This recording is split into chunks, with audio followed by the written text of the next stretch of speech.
Muy buenas tardes, estimados radioescuchas. Un gusto estar con ustedes una vez más en este su programa Futuro en Acción. Hoy tenemos como invitado al economista Isaac Emanuel Román Izquierdo, economista por la Universidad de Guayaquil, analista político del IEP, el Instituto Ecuatoriano de Economía Política, y miembro de la Organización de Análisis y Divulgación Económica Awake Economics, con quien será un gusto conversar especialmente para analizar y hacerle la autopsia a los temas que más nos preocupan en el momento, y uno de los temas que está pues en el tope de la lista, en los titulares de los diarios y en los comentarios de radio y televisión de estos días, tiene que ver evidentemente con la carta de ayer del presidente con respecto a la convocatoria de una constituyente, pero antes que eso la idea sería conversar sobre la visión que tienes tú, Isaac, de la eliminación del subsidio a los combustibles, especialmente ahora del caso del diésel. Hoy veía aquí como titular en el Universo, el presidente Noboa dice: acabamos a economías criminales. Ministros han afirmado que no se eliminará el subsidio al gas, lo que fue ratificado ayer por el presidente Daniel Noboa. Nosotros no estamos afectando en el gas ni al subsidio eléctrico a las personas, estamos actuando contra las economías criminales. ¿Cuál es tu opinión al respecto? Hola, muy buenas con todos los radioescuchas. Respecto a la eliminación del subsidio al diésel, me parece una decisión bastante acertada por parte del gobierno. Siempre he dicho que independientemente de si el gobierno nos agrada o no, personalmente no mucho, las reformas que tienen que hacerse, las decisiones que tienen que tomarse por el bienestar de la economía nacional, son cosas que se tienen que apoyar. Ahora, si esto es para frenar economías criminales o no, se verá. Hemos escuchado muchas veces en el gobierno de Noboa el tema de la seguridad, el tema de la guerra contra el crimen organizado, y no hemos visto en temas de seguridad resultados realmente palpables, que la ciudadanía pueda estar tranquila, que la gente pueda salir a la calle. Así que, si bien es una decisión acertada en términos fiscales, en términos de sostenibilidad fiscal para nuestro país, no sé qué tanto pueda verse realmente incluidos el tema de la seguridad. Ya, pero coincido contigo que es una medida acertada, valiente. Como tú recuerdas, en el pasado algunos presidentes, entre esos el presidente Moreno y en parte también el presidente Lasso, intentaron reducir el subsidio, intentaron quitar parcialmente el subsidio, y la reacción de la población, incitada por líderes de la talla del señor Issa, que calentó las calles y inclusive propició desmanes, incendios y destrucción en la propiedad pública y privada, tuvieron que recular y llegar a ciertos acuerdos.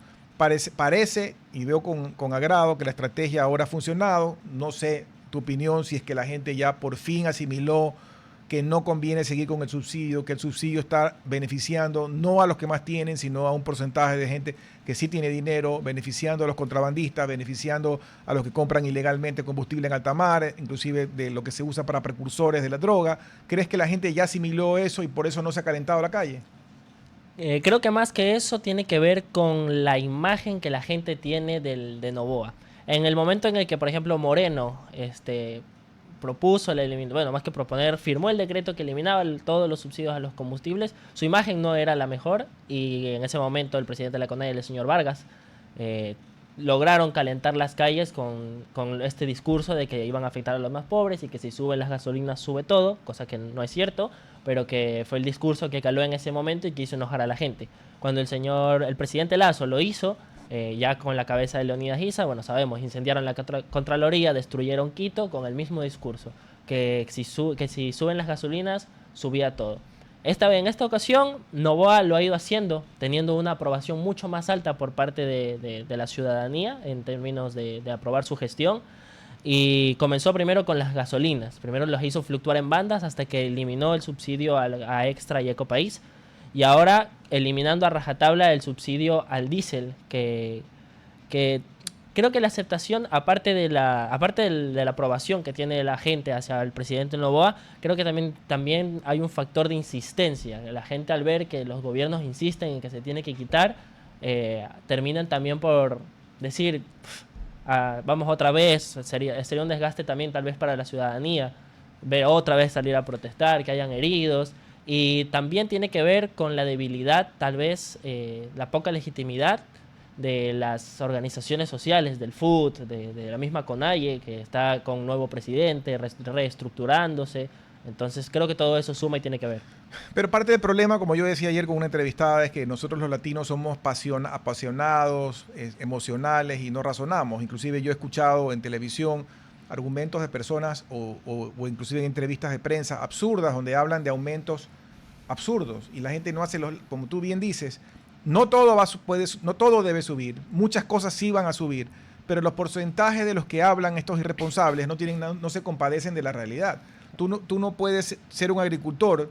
Si tienes un tractor, pues evidentemente ya no eres tan pequeño, eres por lo menos medianito, porque no vas a uno que tiene una parcela muy pequeña de 2, 3 hectáreas no tiene dinero para tener un tractor. El hecho de que te cueste un poco más el diésel no va a significar que tú tengas que aumentar gigantescamente la producción, porque es un componente parcial del componente de costos de tu producción. Entonces, pero hay gente irresponsable que lanza unos números de que me llamaron a cotizar y me duplicaron el flete. O sea, no puedes duplicar el flete ni aumentarlo 50% producto de esto. Eso tendrá que irlo decidiendo la interacción dentro del mercado. Es cierto que cuando suceden este tipo de cosas hay gente que tiende a abusar. Pero el mercado será el encargado de decir y de mantener en circulación aquellos productos que tengan el precio que la gente está dispuesta a pagar. Si un mercader sube demasiado el precio, la gente se dará cuenta e irá hacia otro mercader que tenga el producto más barato y así castigando al quien subió de más y beneficiando al que vendió de una manera más justa, a un precio más barato, con mejores productos. Ahora, el tema de cuánto aumenta la producción, cuánto aumenta el flete, todo esto, ya se estuvieron haciendo los estudios respectivos que calculan la subida dividido para el número de carga y cuánto subiría entonces por libra. Por ejemplo, en el estudio lo hacían con sacos de papa y era ni siquiera 3 centavos por libra lo que podría llegar a subir técnicamente. Ya, como digo, si hay alguien que lo hace más... Especulando, abusando. Claro, si hay alguien que lo hace más, la gente se dará cuenta que está siendo un abusivo e irá a comprarle a otro. Pero ahí también viene otra pregunta porque volvamos un poco al pasado, ¿no? Aquí hay este tabú, este mito del tema de los subsidios, ¿no? Y lo que yo sí quisiera que tú expliques a la población que nos escucha es que no es que el momento que tú eliminas el subsidio, o sea, antes de la eliminación o después de la eliminación, alguien paga la cuenta. Siempre ha pagado alguien la cuenta. La diferencia es que ahora la cuenta la va a pagar el que usa el tractor, el que usa el camión, el que usa la máquina, la bomba o el motor a diésel, pero antes lo pagábamos todos, ya sea el que use o no use. Es decir, que la cuenta la sigue pagando alguien. La diferencia es que ahora lo pagan los que tienen que pagar. Claro, al menos desde 2010 en adelante se estima que se han gastado más de 53.000 millones de dólares en subsidios a todos los combustibles, ¿no? Los subsidios a los combustibles se pagan por ingresos petroleros, es decir, lo que ingresa del petróleo va a subsidios a los combustibles, o en este caso iban a subsidios a los combustibles. Quiere decir que esos 53.000 millones de dólares son ingresos que no llegaron del petróleo, sino que se redirigieron hacia los subsidios. Cosas que se pudieron haber gastado tal vez en mejor infraestructura hospitalaria, en mejor infraestructura escolar para los niños, en mejores obras de vialidad, si se quiere, pero se estuvo destinando a un subsidio que está comprobado beneficiaba al porcentaje con mayor ingreso del país, no a los pobres como se dice. Por un lado, los que no necesitan, que tienen altos ingresos medios o altos, pero por otro lado también se habla de que una parte, tú no, tal vez sabes la cifra, de ese subsidio se iba, peor aún, hacia contrabando, hacia mercado negro, hacia inclusive negocios turbios como la narcodelincuencia. ¿Eso es correcto? ¿Y cuánto implica del subsidio? Claro, es correcto, porque ¿qué pasa? Que del resto de países, nuestras fronteras son con Colombia y Perú, ellos ven que nuestro diésel, en el caso del diésel, era más barato. Entonces, claro, vienen y se lo llevan para venderlo allá más caro. Eso es contrabando y ya ha representado en los últimos años más de 200 millones de dólares que han sido prácticamente un robo para nuestra economía, para el país, y evidentemente al ser un robo es una afectación a nuestras cuentas nacionales. Por otro lado... Porque mucho combustible es importado, entonces estamos importando combustible. Claro, nosotros importamos y lo vendemos subsidiados y nos sale más caro, muchas veces salimos a pérdida, y para que se vayan contrabando a otros países me parece que había un problema gigantesco. Lo mismo sucede con el gas licuado de petróleo. los tanques de gas también están subsidiados aquí y también se van en contrabando por las fronteras, costándonos muchísimo dinero anual. Bueno, pero el gobierno ya ha dicho que por ahora al menos no va a tocar eso. Me imagino que es parte de una estrategia de no dar muchos golpes seguidos a la población.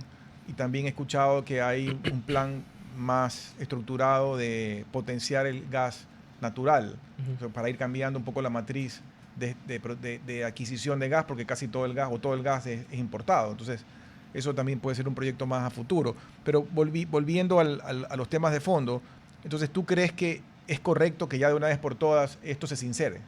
Claro, o sea, lo que sucede con la eliminación del subsidio, lo que estás haciendo en el fondo es sincerar la actividad económica en el país. Durante 50 años, que ha sido el tiempo que ha durado el subsidio a los combustibles, ha habido una distorsión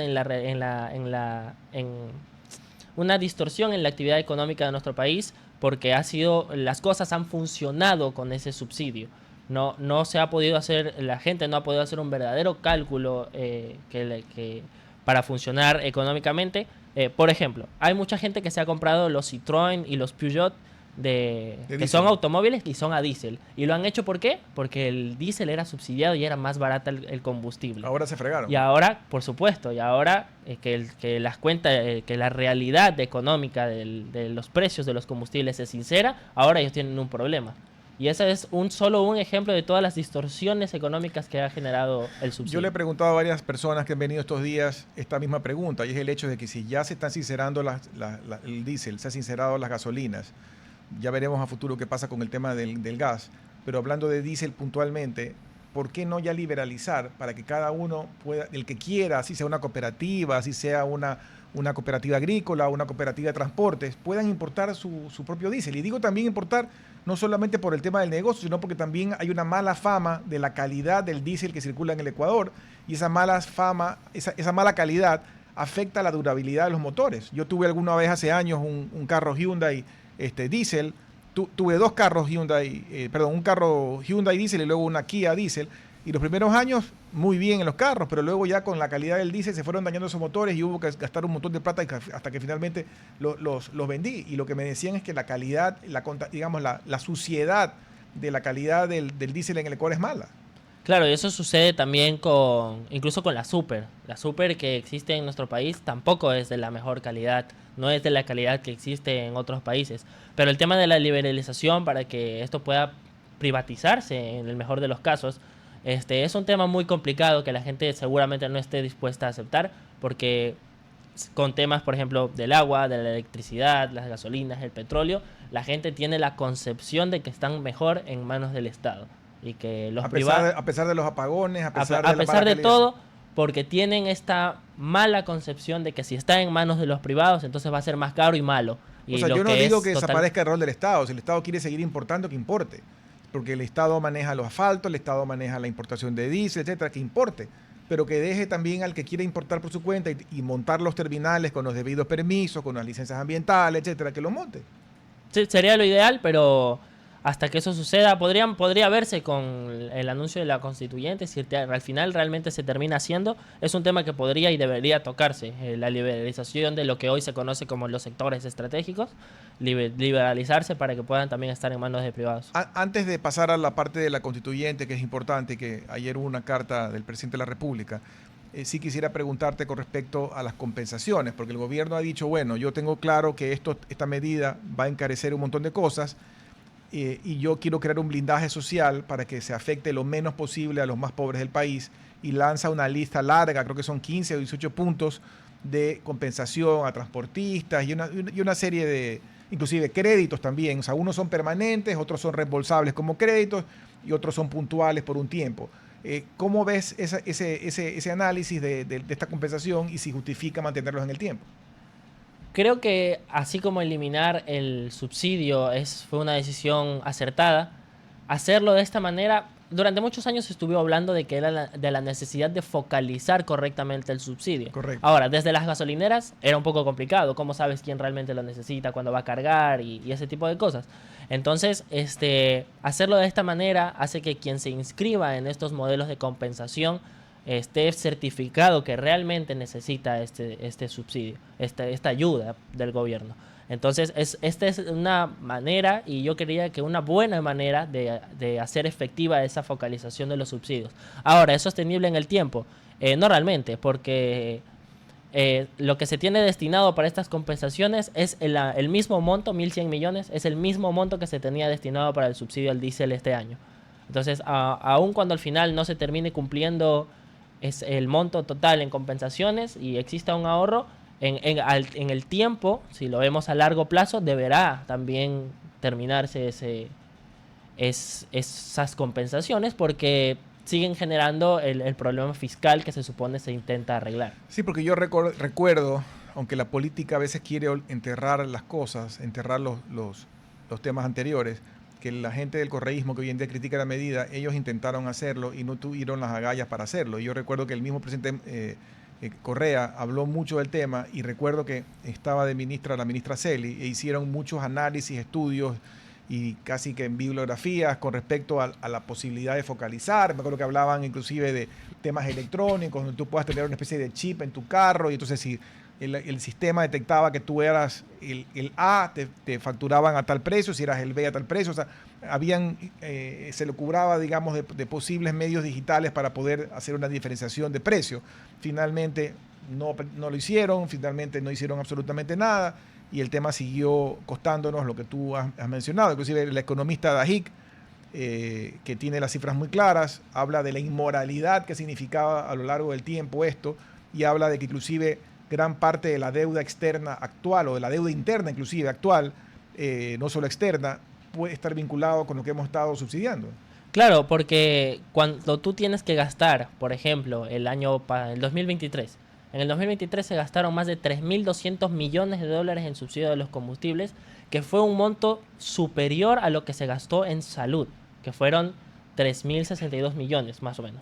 Entonces, si tú estás gastando más en subsidiar combustibles que en salud, si estás preocupándote más por eso, evidentemente vas a generarte un problema en las cuentas y un problema en el hueco fiscal existente, ¿no? Tenemos un hueco fiscal de 5.000 millones y estábamos pagando 3.000 millones en subsidios. Entonces, eliminarlos es una manera de cerrar ese hueco que, para que no lo sepas, si tienes un déficit fiscal de 5.000 millones, quiere decir que el Estado tiene que ir todos los años a buscar 5.000 millones de dólares en deuda para poder completar esos pagos. Entonces, claro, si tienes esos problemas, tienes que ver la manera de cerrarlos. Y siguiendo con el tema de los combustibles, uno de los argumentos a favor de la eliminación, evidentemente, es que se liberen estos recursos. Y yo leía un comentario de alguien, no me acuerdo si era en redes sociales o dónde, que dice, aplaudo la medida, pero estos recursos que se liberen, esperemos que no sirvan para engordar la burocracia, sino para que realmente lleguen a la población. ¿En forma de qué? De más escuelas, de más obra pública, de mejor salud, de mejor educación. ¿Cómo asegurarnos que eso suceda?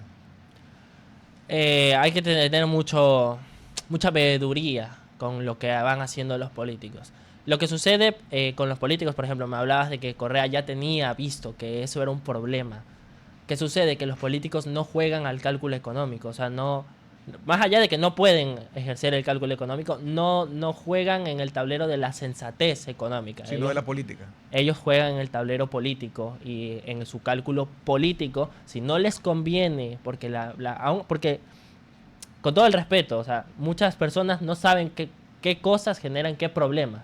Entonces, pero sí saben qué les gusta y qué no. Entonces, si los políticos, sabiendo que tienen que hacer algo porque está generando un problema económico, no lo tocan porque luego no van a votar por ellos, entonces esos problemas se expanden en el tiempo y se profundizan. Yo entiendo tu punto, pero también poniéndome en los pantalones de un presidente en funciones, como en este caso el presidente Noboa, lamentablemente la política acaba mandando sobre la economía. ¿Y por qué? Porque si has tenido un antecedente histórico en el Ecuador de presidentes inclusive tumbados por montones de cosas, a Bucarán lo declararon loco, a Lucio no sé qué le vieron y los tumbaron y tal. Si tú no manejas, Lucio, por ejemplo, yo creo que manejó junto con Mauricio Pozo bien la economía y las cifras de Lucio que cuando lo sacan eran positivas para el país. Inclusive creo que llegamos a tener superávit fiscal, Ujú. pero resulta que le manejó mal la política y lo votaron. Entonces, Claro. el otro extremo es lo contrario, es dejar a un lado la economía y concentrarse, digamos, en la imagen política. Y eso tampoco es positivo. Claro, es que la gente tiene que empezar a abrir más los ojos respecto a qué hacen que los partidos políticos. Por ejemplo, en el tema de Lucio, como dices, manejó mal lo político, hizo enojar a ciertos políticos que buscaron su salida. Entonces, ¿por qué? Porque no les dio lo que ellos buscaban. Entonces, la gente tiene que elevar más su estándar de lo que busca y lo que ve en los políticos y dejar de apoyar a ciegas a X o Y político porque no los critican cuando se tiene que hacer y estos son los problemas que terminan desembocando, ¿no? Que hay subsidios insostenibles, que hay cuentas públicas destruidas y que hay muchas cosas que se tienen que hacer, ¿no? Porque ahora se está arreglando el tema de los subsidios, ¿no? Que se está intentando cerrar el hueco fiscal, pero también se tiene que ir a una reforma laboral, también se tiene que ir a una reforma financiera para que vengan todos los capitales posibles de todo el mundo, una comercial y hacerlas todas de manera transversal, ¿no? Irlas haciendo al mismo tiempo para que el país realmente pueda crecer. Bueno, vamos a hablar de eso, pero primero vamos a irnos a un corte breve y regresamos en unos minutos. RTP 965, a la conquista del mundo digital. Presenta sus nuevas instalaciones y tecnología de vanguardia. Renovamos nuestro compromiso de seguir brindando contenido útil y de la más alta calidad. Programas de opinión con referentes de la comunicación. Noticias para contar todo lo que está pasando en todo momento. Una variedad de segmentos con lo que necesitas saber. Y asociaciones internacionales estratégicas. Todo para mantener a nuestra audiencia y seguidores siempre bien informados. Siempre en RTP. Buena compañía.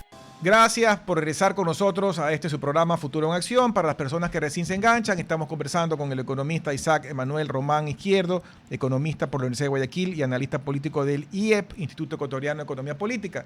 Y hemos hablado en la primera parte con respecto a la incidencia de la eliminación del subsidio del diésel, de las compensaciones, y la idea ahora es hablar un poco sobre esta carta que el presidente ha mandado con respecto a la posibilidad de una asamblea constituyente.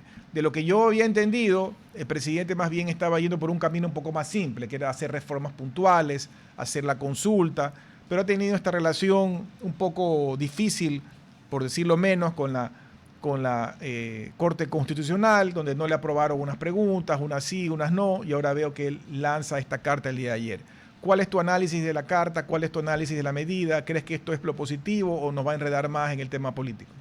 A ver, Noboa llegó a la presidencia con una de sus banderas de campaña siendo la Asamblea Constituyente, ¿no?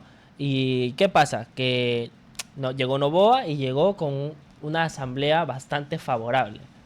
En un inicio con bastantes miembros de ADN, pero después con las respectivas alianzas, unos dirán endebles, otros dirán que son fuertes, pero lo cierto es que son alianzas. Alianzas que les sirven para aprobar sus leyes. Tiene los votos necesarios para ley que manda, ley que aprueban, y eso ha sido hasta ahora.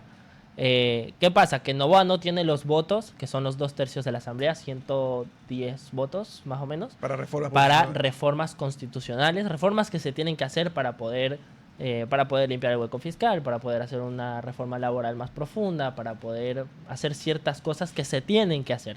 Entonces, ese era un problema. Y el segundo problema es que cuando la Corte Constitucional frenó ciertos artículos de leyes que ya se habían aprobado, y erróneamente, lo digo porque esto no se debía hacer y es algo que la población no debería aceptar, que el presidente ataque a la Corte Constitucional. Pero lo cierto es que ahí empezó una riña entre la Corte y el presidente incluso llegando a culpar directamente a la Corte, algo que me parece totalmente fuera de lugar, culpándola directamente de las muertes en nuestro país, cosa que no tiene ningún sentido. El argumento de él es que no le permiten hacer los cambios. Claro, pero no por eso ellos son los culpables de las muertes. Ahora, ¿qué pasa? Que la La Corte Constitucional está ahí para hacer respetar lo que diga la Constitución, en principio, ¿no? Más allá de que en más de una ocasión ha hecho lo que le ha dado la gana. La Corte. La Corte. Pero en principio está ahí para defender lo que dice la Constitución. Entonces tienes que entender que tu pelea no es contra la Corte Constitucional, que bien o mal está haciendo lo que fue llamada a hacer, sino que tu pelea es contra esa Carta Magna redactada en Montecristi en el 2008, que tiene muchos errores y que causa muchas dificultades económicas y sociales para todo el país. Entonces, parece que ahora ya no ve otra salida y acaba de llamar que vas en la consulta popular que vamos a tener que ir a votar el 30 de noviembre, me parece. Va a estar la pregunta de si queremos ir a una asamblea constituyente. Pero la consulta haría entonces preguntas para adelantar ciertos cambios, pero aparte una pregunta madre que sería, ¿vamos o no a una constituyente? Claro, yo a eso ya no le veo mucho sentido. Creo que si ya va a lanzar la asamblea constituyente, ya están de más las demás preguntas.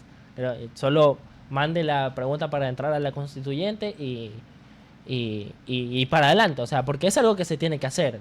Como digo, la Constitución de Montecristi nos mantiene cerrados y estancados económicamente. Hay muchas cosas que se deberían poder hacer que no se pueden hacer porque hay un freno constitucional. Tú analizando algunas de las cosas que tú has mencionado a lo largo de la entrevista, por ejemplo, mencionaste el tema de una reforma laboral. Muchos analistas y muchos invitados aquí hacen referencia a que el código laboral nuestro es de la época, digamos, de Matusalem, es un código antiguo, reñido, digamos, a la modernidad, peleado con la modernidad. Más del 60% de la población ecuatoriana en edad de trabajar no tiene un empleo formal, no tiene un empleo adecuado, por lo cual viven es de cachuelos o son autónomos. Sin embargo, los de siempre defienden que no cambie nada para proteger de ese 40, 45 o 50% de gente que sí trabaja formalmente. Entonces, se resisten al cambio cuando el principal problema del Ecuador es que no hay empleo. Claro, de hecho, aún no hemos recuperado niveles de empleo prepandemia. Eso es algo que preocupa mucho.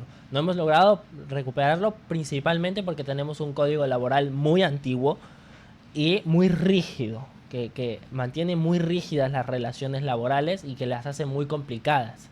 Necesitamos una reforma laboral. Yo creería que la mejor idea es elaborar un código laboral que corra en paralelo al existente para que quienes reclaman que no se les debería quitar los derechos. Bueno, la idea no es quitarlos, ¿no? Sino los que están ahorita en el momento, si tú ya eras empleado, claro, se aplica el código anterior. Claro, si eso digo, un código laboral que corra en paralelo al existente, ¿no? Ahora, ¿qué pasa? Que, como decía, no hemos recuperado niveles de empleo prepandemia, pero es que no hemos alcanzado ni siquiera todavía el 40% de empleo a pleno. Entonces, ya, pero eso, analizando lo que tú dices, ¿eso tú crees que fundamentalmente se debe al tema de la estructura laboral o es más por el problema de que el Ecuador hoy en día sigue siendo un país no adecuado para la inversión, por múltiples factores, por la inseguridad jurídica, por la inseguridad física, por la cosa de que tú mañana haces un acuerdo y mañana te lo quitan, que tiene que ver obviamente con inseguridad jurídica? ¿Será por esos otros motivos o más por el lado del código laboral? Es por ambos lados. O sea, las cosas y las reformas que tienen que hacerse en nuestro país tienen que ser reformas todas transversales, que todas vayan una pegada de la otra. Hay muchas cosas que se tienen que hacer. Te decía, en el tema laboral, el código laboral mantiene relaciones laborales muy rígidas y solo está protegiendo hoy en día a menos del 40% de la población económicamente activa. Más del 60% no tiene un empleo. Entonces tenemos que pensar en ellos y tenemos que elaborar un código laboral que corra en paralelo y que flexibilice las relaciones laborales, que haga más fácil la contratación, que haga más fácil los despidos, porque suena feo, pero que el que sea fácil un despido hace fácil una contratación. Uno no se mete en una relación laboral ni en una relación de nada, si salirse va a ser muy complicado. Entonces tenemos que empezar a tener sensatez económica. No todo se trata de lo bonito que suena, que todos tengan todos los derechos. Se trata de que podamos conseguir que todos tengan trabajo. Y eso en el tema del código laboral. Y en el tema de las otras reformas, por supuesto. O sea, tiene que haber por ejemplo, una reforma financiera que permita el ingreso de todos los capitales del mundo. Y por supuesto, tiene que haber una reestructuración total del Estado que permita la existencia de certezas, de seguridad jurídica, de que esté penado, o sea, que sea imposible que el Estado quite contratos que ya dio y este tipo de cosas que solo nos generan problemas. Por ejemplo, en el Ecuador subsiste el tema de la jubilación, de tener doble jubilación. No sé si existan otros casos en América, no sé si existan otros casos en el mundo. Según alguna vez conversé con un abogado laboral, somos de los pocos casos en el mundo donde tú tienes, por un lado, la jubilación de la Seguridad Social, que es la que sí tienen la mayoría de los países, y por otro lado, otra jubilación que le cuesta al bolsillo del empleador. Entonces, es un costo adicional, ¿no? Y aparte de un costo, también es un costo administrativo de manejar esas jubilaciones, cuando debería haber un mecanismo más, no sé, unificar en una sola cosa. Claro, eso estás hablando de la jubilación patronal. De la jubilación patronal. Y eso, bueno, se le da a empleados que han trabajado durante más de 20 años en una empresa. ¿Qué sucede con esta jubilación patronal? Que genera inestabilidad laboral. Sí, porque la gente dice, yo no quiero que llegue y lo liquido antes de los 20 años. Correcto, antes de que llegue a los 20 años lo votan. Y será con una liquidación jugosa, pero no va a ser con jubilación patronal. Entonces es un problema y como digo, la principal afección ahí es la estabilidad laboral de quienes ya llevan muchos años en una empresa. No, porque además, claro, es verdad lo que tú dices, si yo lo voto el año 19, lo voto el año 18, por las leyes vigentes le vas a dar una jubilación importante porque van a ser más de 20 sueldos, digamos. Pero evidentemente a esa edad, por más que te den lo que sea, es difícil conseguir empleo y no vas a poder vivir solamente de ese dinero, de ese chanchito que te dieron. Tendrás algo para vivir y para ver cómo inviertes, para ver cómo te las arreglas. Pero ya estás en una edad donde buscar un siguiente empleo es más complicado.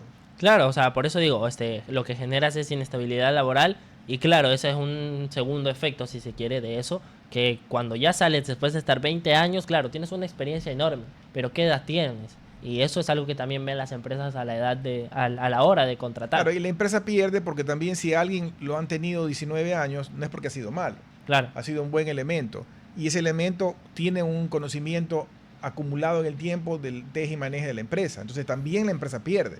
Claro. Y además puede transmitir ese conocimiento a los que entran junior, que también pueden ser capacitados por estos que ya tienen 19 años, y eso se pierde. Claro, entonces, y al perderse todo eso, al salir gente que ya conoce el manejo de la empresa, al ingresar nueva gente que tienes que volver a entrenar, todo eso, se limita el crecimiento empresarial y al mismo tiempo el crecimiento económico en el país. Entonces, todas esas cosas son cosas que se tienen que revisar en una posible asamblea constituyente además, y en una posible nueva constitución. No solamente es el costo directo, digamos, de los sueldos y la liquidación, pero también aquí ha habido una creciente sofisticación de las reglas laborales, porque tienes que tener, que el otro día veía que ahora te ponen un tema de que tienes que hacer un protocolo escrito para la no discriminación. ¿Qué significa eso?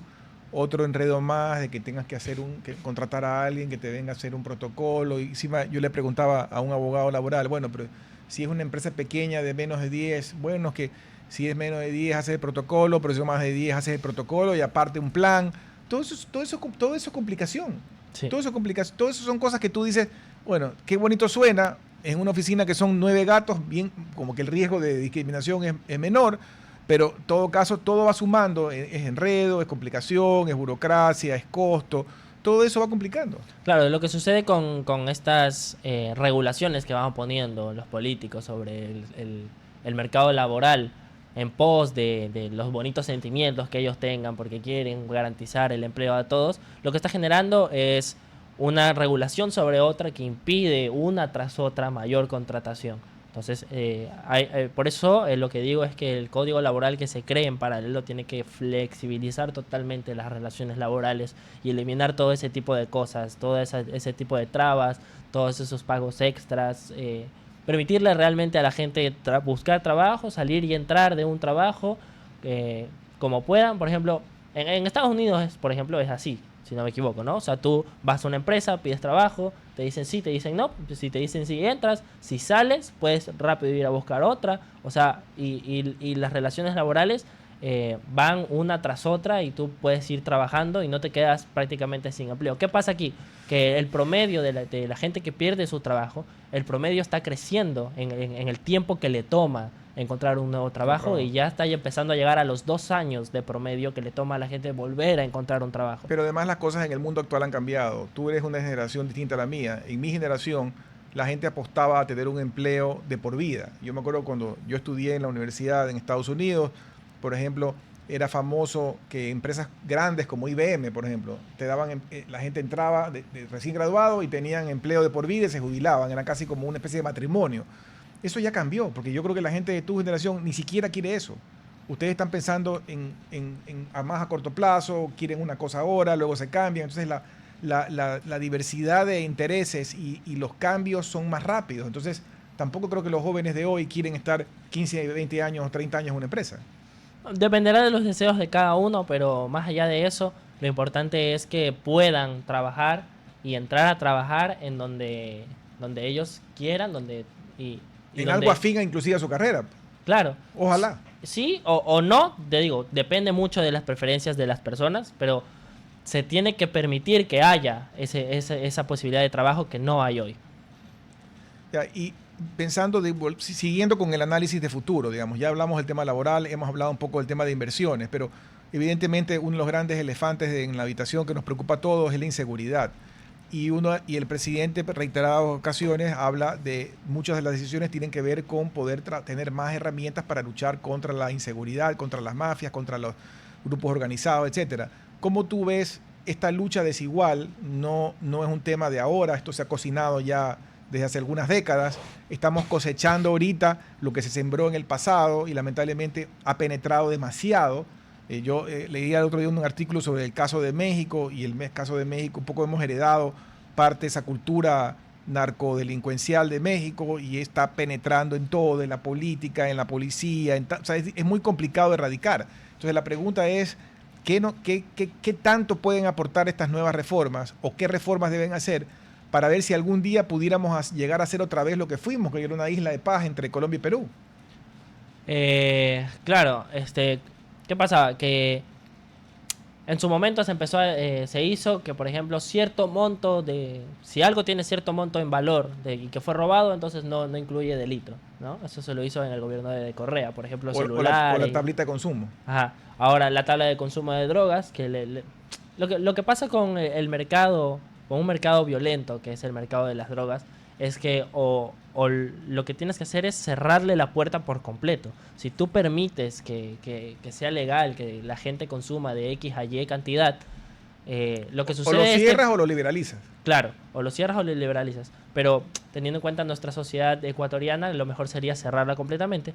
¿Y qué pasa? Que si tú abres una pequeña puerta, por debajo, por encima de la mesa está esta tabla, pero por debajo de la mesa estás cocinando algo mucho más grande, ¿no? Está viendo mucho más contrabando, se está comprando más, se está vendiendo más, se está abriendo la puerta. Entonces... Además desde que pasó lo de la tabla y en estos 15, 20 años, he visto que con gran preocupación que el consumo local no tiene nada que ver con el consumo de lo que tú exportes a Europa, a Estados Unidos, sino que la destrucción de la juventud vinculada con el consumo de drogas muy dañinas como la H, como el fentanilo, etcétera, en el Ecuador ha crecido muchísimo. Entonces hay una generación de gente destruida totalmente por la droga. Claro, y lo que pasa con las personas narcodependientes es que cuando empieza esa adicción tan fuerte es cuando empiezan a delinquir para poder adquirir estas drogas. Entonces, cuando tú permites un poco de consumo, estás abriéndole la puerta a la narcodependencia y que sucedan estos micro robos, pero es que además, si ya viene, que fue lo que sucedió lamentablemente en el caso de nuestro país, que vienen carteles extranjeros a aliarse con bandas locales y ya se arma una red de narcotráfico. Y ya vinieron a enseñarles las malas mañas, ¿no? Ya vinieron a enseñar la franquicia de lo que ya pasó en México, en Colombia, en otros países. Claro, entonces si ya se arma una red de narcotráfico internacional con cooperación entre bandas y carteles, o sea, estamos hablando de un problema muy grave y que, claro, muchos, incluyéndome, ¿no? Nos quejamos de que los jueces los atrapan, o sea, que la policía atrapa delincuentes y los jueces los liberan, el problema es que también los jueces están en peligro. Son amenazados. Los jueces están amenazados, sus familias. Entonces, claro, no tienen otra opción tampoco. Lo que se tiene que hacer es buscar la manera de reforzar la seguridad de los jueces y sus familias. Tal vez tener fiscales sin rostro, jueces sin rostro, procesos más rápidos en los que se sabe que han cometido delitos. Muchas veces los atrapan después de sicariatos. Entonces, juicios que sean más rápidos y condenas firmes y duras. Una de las cosas que para mí me parece terrible destruyendo el futuro del país, tiene que ver con, como ya hablamos, con el consumo de la juventud, pero lo que más preocupa es el reclutamiento tan temprano de las bandas para que los chicos en los colegios públicos y privados, pero más, yo diría públicos, consuman, los vuelven adictos y los reclutan para las bandas. Y esto está pasando inclusive a muy temprana edad, a muy, muy temprana edad. Entonces, ¿qué futuro hay en el país si esto se prolifera como va? Eso es un resultado de todo el problema económico que tenemos en nuestro país. Todos los problemas económicos que hemos visto, la falta de inversión, la falta de empleo, eso genera falta de oportunidades. ¿Y qué sucede? Que los niños sienten hambre y que ven en el narcotráfico una opción. Ven una opción, una posibilidad de rescate. Lo que, como digo, lo que se tiene que hacer es hacer las reformas que se necesitan para que la gente pueda tener trabajo, para que el país pueda crecer y para que pueda haber mayores oportunidades para los padres de estos chicos y que esto deje de suceder. Pero claro, si seguimos hundiéndonos, si siguen sin hacerse las reformas que se tienen que hacer, si seguimos sin trabajo, sin inversión, las cosas lo único que van a hacer es empeorar. Sí, porque además se vuelve complicado este mercado negro, digamos, de las bandas y el narcotráfico versus el mercado normal del empleo formal. Lamentablemente, el nivel de empleo que puedan conseguir básicamente va a ser inicialmente de sueldo básico o un poquito más. Y acá van a ganar más. Entonces, si tú no tienes bien puestos los pantalones o bien claras tus principios, vas a escoger por lo de acá. Porque vas a tener mejores sueldos, mejor vida, entre comillas, hasta que te maten, por supuesto. Porque la vida pues no es ahí muy amable a futuro, porque te puede matar la policía en una redada, te puede matar, digamos, las bandas contrarias. Pero en el corto plazo ellos ven la bambalina, digamos, el brillo de esta vida, digamos, de poder conseguir dinero fácil, moto, carro, enamorada, etcétera. Y esto está lamentablemente conquistando a muchos jóvenes. Claro, eso es lo que te digo. Esa es la consecuencia de la falta de oportunidades que ha generado el sistema económico tan regulado y tan imposibilitado de crecimiento que tenemos. Se nos acaba el tiempo. Quisiera tu último mensaje hacia la gente que nos escucha de cara a las circunstancias que está viviendo el Ecuador de hoy. Bueno, tenemos por delante una posible asamblea constituyente y creo que la ciudadanía tiene que tener la voluntad de informarse, de saber, pero esta vez totalmente en serio, porque una constitución rige y pone camino hacia dónde va a ir el país. La última parecía, ¿no? Nos la vendieron como que iba a ser la catapulta para el crecimiento económico de nuestro país, y lo cierto es que no hemos crecido prácticamente nada en términos PIB per cápita, en términos de PIB, desde el que se instaló esta constitución, ¿no? Entonces tenemos que tener claro qué realmente son las reformas que se necesitan. Desde el Instituto Ecuatoriano promovemos la reforma laboral, la reforma financiera, la reforma fiscal, la reforma comercial, y que son reformas que creemos y sabemos que pueden generar un cambio correcto, un cambio positivo y un crecimiento económico sostenido para las familias y todos los ecuatorianos. Bueno, muchísimas gracias por estar con nosotros el día de hoy. Gracias también a todos ustedes por acompañarnos. Que tengan una buena tarde hasta el día de mañana. Gracias. Hasta aquí, Futuro en Acción. Control Master Marisela Basantes. Transmisión digital Gerardo Díaz. Redes sociales Erika Eras. Edición Oscar Saavedra. Dirección Javier Gamboa. Todos los derechos reservados. RTP 2025.